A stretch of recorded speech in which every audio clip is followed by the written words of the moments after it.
오늘 우리에게 주실 말씀은 로마서 12장 12절에서 13절까지의 말씀입니다. 소망 중에 즐거워하며 환난 중에 참으며 기도에 항상 힘쓰며 성도들의 쓸 것을 공급하며 손 대접하기를 힘쓰라. 환난을 이기는 비결이라는 제목으로 최영덕 목사님께서 말씀 전해주시겠습니다.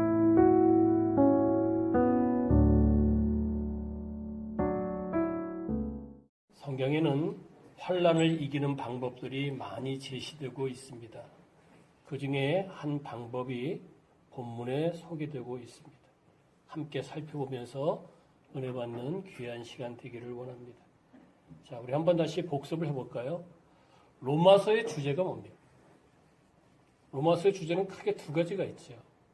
겉으로 드러난 것은 이신칭의, 믿음으로써 의롭담을 얻는다, 곧 구원함을 얻는다 하는 것이 주제고요. 그 안에 복선으로 깔려 있는 것은 가장 큰 주제죠. 하나님의 주권사상. 모든 만물은 하나님 손에 의해서 움직인다. 또 하나님이 통치하신다는 주권사상이 로마서의 주제입니다. 1장부터 11장은 교리입니다. 사도 바울 서신이 다 그런 것처럼 12장부터 16장 후반부는 생활을 이야기하고 있습니다. 그 가운데 12장은 교인들의 기본적인 삶에 대한 자세와 행동을 언급하고 있습니다. 1절, 2절은 영적 예배지요. 삶 속에서 헌신된 생활을 해라. 예배의 성공자가 되라. 삶이 곧 예배자가 되는 사람이 되어라 하는 것을 이야기하고 있는 것이 1절, 2절입니다. 그리고 3절부터 8절은 공동체가 서로 사랑하고 돕고 섬기고 최선을 다하라 하는 이야기가 3절부터 8절에 기록이 되어 있습니다. 그리고 9절부터 11절은 주님을 섬기는 방법과 기본 생활, 맡겨진 사역에 열정을 가져라. 본문 말씀 12절부터 13절은 환난을 이기는 비결을 이야기하고 있습니다. 네 가지 문장이 서로 연결되어 있습니다. 어떻게 하면 환난을 이길 수가 있는가? 오늘 본문을 통해서 구체적으로 살펴보기 원합니다. 12절 소망 중에 즐거워하며 환난 중에 참으며, 이 소망의 단어는 어떤 뜻을 갖고 있는가? 헬라어에 일시적으로 좋은 것을 바라본다 그런 뜻보다는 헬라어지만 히브리적인 개념이 있습니다. 확실한 소망, 분명한 소망이에요. 그리고 즐거워한다는 것은 설렌다 이거예요. 좀 다르죠. 그냥 즐거워하는 게 아니라 설렌다는 거예요. 하나님이 주시는 그 소망에 대해서 설렘을 갖고 있다는 거예요. 그런 까닭에 환난 중에 참는다. 참는다는 개념이 신약 성경에 세 가지가 있다고 공부를 했어요. 단계가 3단계죠. 가장 마지막 단계입니다. 모든 것을 다 포용할 뿐만 아니라 상대편까지 감화를 준다. 그게 인내예요. 한마디로 표현하게 되면 이런 얘기죠. 소망을 즐거워하게 되면 환난을 이긴다. 확실한 소망을 설레게 되게 되면 환난은 결국은 이기게 돼 있다 하는 것을 오늘 본문은 얘기합니다. 자, 그러면 구체적으로 어떤 소망입니까? 하나님이 우리의 아버지라는 소망이에요. 하나님이 창조주고 절대자시고 우리를 늘 인도하신다는 사실에 대한 소망입니다. 예수님이 과거에 2000년 전에 십자가에 못 박혀 돌아가셨을 뿐만 아니라 우리의 구세주인데 지금도 우리의 중보자로 하나님 보좌 우편에서 우리를 중보하고 계신다는 사실을 믿는 그 소망입니다. 성령 하나님께서 우리의 보혜사 되십니다. 늘 우리의 마음을 인도하시고 다독거려 주시고 그리고 잘못된 것들을 꾸짖어 주시고 그리고 하나님 길로 인도해 주신다는 사실을 알고 인지하고 바라는 소망, 그분에 대한 소망이 이 확실한 소망입니다. 뿐만 아니라 삼일체 하나님께서 우리에게 늘 임마누엘 하시고 우리 삶을 인도하시고 도와주시고 은총을 주신다는 사실을 믿고 바라는 소망입니다. 또한 성도 각자에게 비전을 주시고 꿈을 주시고 행하신다는 소망입니다. 특별히 환난 가운데도 함께 하신다는 소망이에요. 궁극적으로 영생을 소유한다는 사실과 소망이 확실한 소망입니다. 이 소망을 다 알고 계시죠? 그리고 믿고 계시죠? 그러면 소망이 설렐 수밖에 없는 거예요. 지금은 아이들이 뭐 너무 좋은 게 많아서 좀 설렘이 좀 약하지만 우리 어릴 때는 다음날 소풍 간다 얼마나 설레는지 몰라요. 지금은요 김밥을 부모님이 안 싸도 얼마든지 좋은 김밥을 다 먹을 수 있어요. 그렇죠? 과거에는 소풍 갈 때만 어머니가 김밥을 싸주는 거야. 그래서 김밥 먹을 거에 대한 설레임. 지금은 놀이동산이 얼마나 많습니까? 그때는 오로지 가는 곳이 고궁 아니면 왕릉 이런 곳이에요. 뻔한 곳이지만 그곳에 가서 즐거움을 갖고자 하는 그 설레임. 더 나아가 하나님이 주신 소망에 대한 설레임이 있다면 그 사람은 어떤 환난도 이길 수가 있는 것이에요. 아멘? 아멘? 소망은 그 자체가 생명이고 능력이고 인생의 새 아침입니다. 신앙은 이 소망을 잃지 않는 것입니다. 그리고 그 소망을 설레고 즐거워하게 되면 환난을 이기게 되는 것입니다. 그것을 오늘 본문은 이야기하고 있어요. 혹자는 그런 얘기를 해요. 어떻게 그 소망을 늘 간직하고 날마다 생각할 수가 있겠는가. 그러지 못하기 때문에 저는 환난 와도 결국은 기쁘지도 않고 환난 속에서 헤매다가 또 낙심하고 좌절합니다. 이런 사람들이 있어요. 말센스라는 책을 보니까 거기 이러한 통계가 있습니다. 성인이 하루 동안 핸드폰을 보는 횟수가 몇 번 정도 되는지 압니까? 평균적으로. 자는 시간 빼놓고 110회를 본다는 거예요. 정말 엄청나게 보는 거예요. 핸드폰은 매일 그렇게 관심이 있어서 봅니다. 카톡이 왔나, 뭐 문자가 왔는가 자꾸 봅니다. 그렇죠? 하나님에 대한 소망 더 간절하잖아요. 더 설렘이 있잖아요. 얼마든지 일하면서 하나님에 대한 소망 가질 수 있어요. 고린도후서 3장 12절에서 사도 바울은 이런 얘기를 합니다. 우리가 이 같은 소망이 있으므로 담대히 말하노니 하나님에 대한 소망이 확실하게 되면 삶이 담대해져요. 담대한 신앙을 갖게 된다는 것을 사도 바울은 이야기하고 있습니다. 소망을 즐거워하면, 소망을 소유하고 있으면 담대함이 생기고 결국은 환난을 이깁니다. 요셉이 그랬고 모세가 그랬고 사도 바울이 그랬습니다. 이 소망이 우리 것이 되기 원합니다. 두 번째 12절 마지막 부분 기도의 함성을 심습니다. 지지난주에 씨름 기도에 대해서 공부를 했어요. 여러분들 좀 도전을 받았습니까? 나는 얼마만큼 기도하고 있었고 또 나는 중요한 문제에 대해서 얼마만큼 씨름하면서 기도하고 있었는가. 자신을 다시 한번 점검하기를 원합니다. 오늘 본문도 이야기하고 있어요. 환난을 이기는 두 번째 방법은 기도다. 너무도 많이 듣는 말씀이에요. 중요한 게 이렇습니다. 하나님은 아무리 내가 잘못을 해도요. 회개 기도하게 되면 그 잘못을 용서해주고 문제까지도 해결해 주십니다. 대표적인 사람이 야곱이에요. 야복강에서. 여태까지 살아온 것들을 다 회개합니다. 누구로 살았어요? 야곱이었지만 에서로 살았어요. 너 이름이 뭐냐 할 때 비로소 그제서야 야곱입니다 고백을 해요. 여태까지는 에서로 살았어요. 내 삶이 싫어요. 내 자신이 싫은 거야. 쉽게 얘기하면 내 스펙이 싫은 거예요. 남의 모양으로 살았어요. 이거를 철두철미하게 회개를 했더니 하나님이 용서해 주실 뿐만 아니라 문제까지도 해결해 주십니다. 세상 법정은 그렇지 않습니다. 누이친다 할지라도 죄에 대한 대가는 지불해야 돼요. 하나님은 그렇지 않습니다. 아무리 큰 죄를 범했다 할지라도 철두철미하게 용서를 구하고 회개하게 되면 회개 기도하게 되면 하나님은 용서해 주십니다. 아멘. 이게 바로 환난을 이기는 방법 중에 하나예요. 현재 당면한 문제들을 그냥 강구하는 거예요. 내가 뭐 하나님께 해드린 게 뭐가 있어요? 내가 예수님께 해드린 게 뭐가 있어요?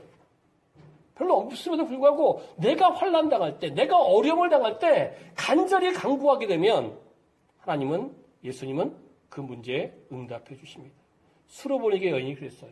수로보니게 여인이 언제 예수님을 대접했고 언제 예수님을 영접했습니까?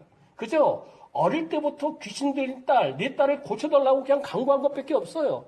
근데 간절히 강구했더니 예수님이 해결해 주십니다. 마가복음 9장에 나와 있는 하나의 아버지를 보십시오.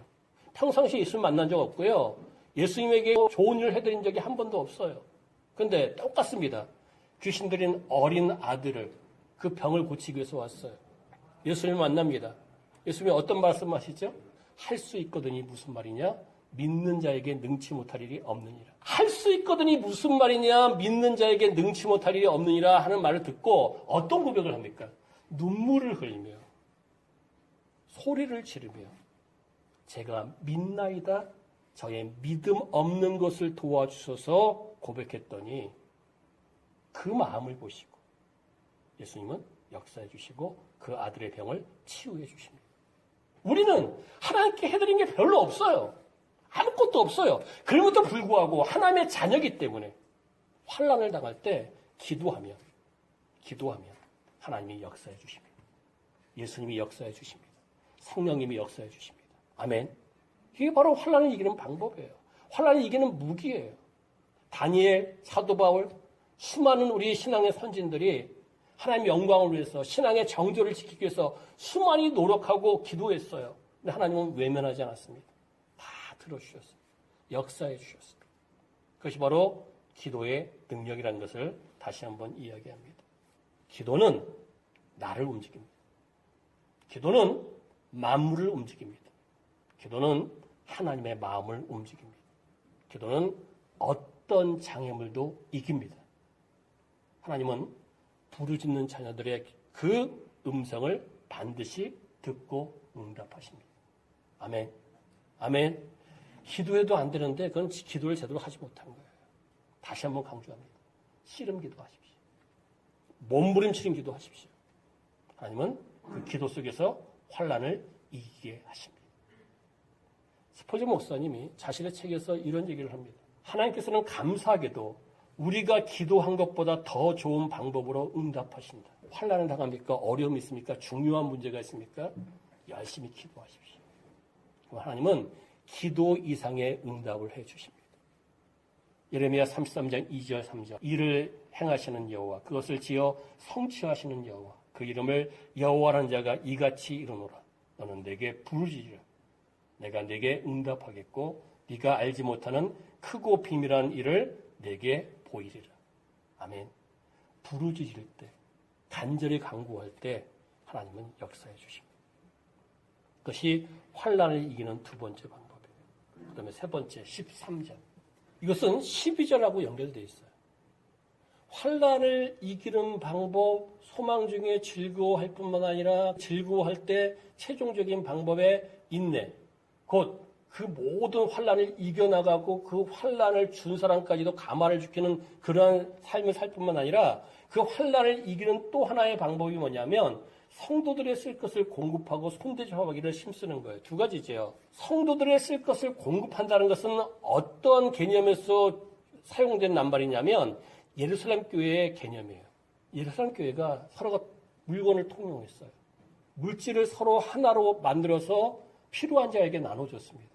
대단한 교회입니다. 우리가 초대교로 돌아가자 그래요. 근데 잘 못 돌아가요. 가장 걸리는 게 뭐냐면 물질이에요. 너는 갖고 있는 재산들 다 내놓을 수 있어? 초대교로 돌아간다는 게 쉬운 게 아니에요. 성도들의 쓸 것을 공급하면 누구처럼? 초대교회 교인들처럼. 그러니까 섬기는 거지요. 뿐만 아니라 손대접하기를 이웃입니다. 나그네입니다. 대접하기를 힘써라. 그러한 자가 결국은 환난에서 승리한다는 거예요. 자, 보세요. 이게 왜 12절하고 연결되어 있냐면 마태복음 24장, 25장이 무슨 장입니까? 종말장이에요. 24장에는 마지막 때 이런 일이 일어난다는 걸 쭉 얘기해요. 그리고 25장은 그걸 좀 더 구체화시켜요. 예수님이 재림할 때에 나타난 사건이에요. 첫 번째 비유가 뭡니까? 열처녀 비유예요. 열처녀 비유 중에서 슬기로운 처녀처럼 살아라. 마지막 때 이거죠. 두 번째는 달란트 비유예요. 남이 달란트를 많이 받던 적게 받던 간에 내 달란트에 충실해라. 이거죠. 세 번째는 뭐예요? 양과 염소의 비유예요. 양과 염소의 비유는 뭐예요? 양은 평상시에 선한 일을 한 사람이야. 염소는 평상시에 선한 일을 한 사람이 아니야. 누가 누구한테 칭찬하죠? 예수님이 양자리에 있는 사람들을 칭찬해요. 무슨 얘기예요? 평상시에 선한 일을 하는 사람에게 하나님은 함께 하시고 예수님은 함께 하시고 칭찬할 뿐만 아니라 그 당한 환난들을 해결해 주신다는 거지. 평상시에 선한 일이 굉장히 중요합니다. 어쩌다 선한 일도 의미가 있지만 평상시에 선한 일이에요. 베드로전서 4장 9절에 보면 서로 대접하기를 원망 없이 하라고 얘기하고 있어요. 투덜거리지 말면서 하라는 거예요. 평상시에 선한 일 하나하나가 남들한테는 그것이 큰 일이 되는 거예요. 그래서 그 사람이 당한 환난 이기게 되고 나도 그 일을 함으로 말미암아 하나님이 보시고 환난을 이기게 하신다는 것이 바로 13절의 말씀입니다. 그래서 이 세 말씀이 다 우리 것이 되기를 원합니다. 아멘. 오늘 말씀의 결론. 교회 생활을 오래 한 사람은 뭐 수없이 들은 질문입니다. 다시 한번 질문을 해봅니다. 아브라함이 독자 이삭을 하나님께 바칠 수 있었던 이유. 혹자는 이렇게 얘기해요. 아브라함은 하나님의 생각을 거의 알고 있었기 때문에 하나님은 과거에도 현재에도 미래에도 인신제사는 받아주지 않는다. 인신제사를 원하지 않는다. 무슨 얘기예요? 사람을 몸으로 들여서 제사를 드린 것을 하나님은 원하시는 분이 아니고 그런 제사를 받지도 않으신다 하는 것을 알고 있었다는 거예요. 그래서 자신 있게 행동에 옮겼다는 거예요. 일리가 있어요. 근데 이것은 상상이야. 그렇죠? 성경 어디에도 나와 있지는 않아. 점수를 준다면 한 80점 줄 수 있어요. 그러면 아브라함이 독자 이삭을 바칠 수 있었던 비결이 뭐예요? 성경을 가지고 얘기해야 되죠. 가장 대표적인 성경 한 구절이 어떤 구절이냐면 창세기 22장 5절입니다. 이거죠. 이삭을 데리고 가요. 그때 이삭의 나이가 몇 살 정도? 한 20살에서 25살. 제가 어릴 때는요, 유년중에 다닐 때 깐나내기로 공부했어요. 아닙니다. 20살 내지 한 25살. 청년이에요. 데리고 가요. 종들과 함께 갑니다. 모리아산 밑에 가요. 근데 그 밑에서 어떻게 해요? 종들한테 너희들 여기 남아있어라. 그리고 이 아이와 함께 내가 올라가겠다. 그리고 그 다음에 하는 얘기가 뭐냐면 내가 하나님께 예배하고 우리가 너희에게 돌아오리라. 우리라는 개념을 얘기했어요. 지금 몇 사람이 올라가고 있어요? 2사람이잖아. 혹자는 그런 얘기를 해요. 에이, 그냥 하는 얘기죠. 이삭이 들을까봐. 그냥 하는 얘기죠. 그럴 수 있어요. 근데 그것을 증명하는 성경이 또 하나가 있어. 어디 있죠? 신약성경 히브리서예요. 11장 19절. 하나님이 이삭을 죽은 자 가운데서 다시 살리실 것을 아브라함은 믿고 있었다는 거예요. 결국 아브라함은 자신과 아들 이삭이 올라간 모습 그대로 다시 내려올 것이라는 확신을 가지고 있었습니다. 이게 뭐냐면 이런 얘기예요. 지금 당하는 환난이야. 얼마나 힘들어요. 근데 큰 그림을 갖고 있으면 이 환난 아무것도 아니에요. 다시 이야기한다면 서두에 얘기한 것처럼 하나님은 사랑이시다. 하나님은 하나님의 자녀를 끝까지 사랑하시고 끝까지 인도하시고 절대 배반하지 않고 또 우리를 보호해 주신다. 큰 그림이에요. 사실이죠. 진리죠. 그 소망을 믿고 있게 되면 현재 당하는 환난, 내가 원하는 퍼즐에 맞지 않는다 할지라도 결국은 하나님이 그 환난을 다 이기게 해주신다는 거예요. 왜? 하나님 말씀은 진리기 때문에. 소망의 하나님만 제대로 알고 믿고 있으면요, 현재 당하는 환난, 나한테는 큰 것 같지만 전체로 볼 때는 그건 아무것도 아니에요. 소망의 하나님을 의지하고 기도하고 평상시에 선한 일을 하게 되면 환난이 환난고시 못하고 오히려 환난이 복이 되는 것입니다. 아멘. 그래서 아브라함이 승리한 것처럼 믿음의 선진들이 승리한 것처럼 늘 하나님을 소망하며 환난을 이겨나가기에 부족됨이 없는 귀한 심령들 되시기를 주님의 이름으로 축원합니다. 기도하겠습니다. 하나님 아버지 감사드립니다. 오늘도 우리에게 귀한 말씀을 주시고 환난을 이기는 방법을 다시 한번 우리 마음판에 새겨주신 것 감사드립니다. 이론으로 그치지 않게 하시고 이것이 신앙이 되고 이것이 믿음이 되고 확신이 되어서 삶 속에 그대로 나타나는 능력이 되게 하여 주시옵소서. 이제는 우리 구주 예수 그리스도의 은혜와 하나님 아버지의 크고 오묘하신 사랑과 성령님의 감화감동 교통 충만하심의 역사가 오늘도 소망 중에 즐거워하며 환난을 이기며 하나님께 영광 돌리기 원하는 귀한 심령들 위에 영원토록 함께 계실지어다. 아멘.